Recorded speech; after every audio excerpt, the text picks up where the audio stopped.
Hey everyone, welcome back to another video. In this video, I'm gonna show you that how you can change date and time settings in your iPhone.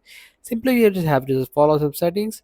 To do that, to just change the setting and the time and date in your iPhone.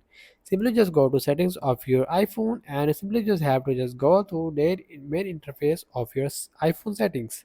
Simply just go to that interface and simply if you don't find a date and time, simply just have to just search on the search bar. Before going to search that, you have to make sure that you're just using the updated version of your iOS. If you don't have updated version, you just update the version of your iOS before going to that settings. After that, simply just have to just search bar and just type a date and time. If you don't find, just go to general section and find here. If you don't find, just search it. After searching that, just you have to just go to that interface, and here you show that I cannot change date and time from here.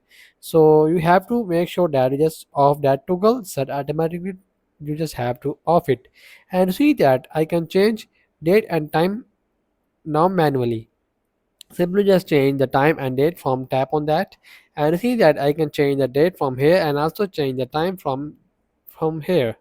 So that's the video. Make sure you like our video and subscribe our channel for more tech related videos.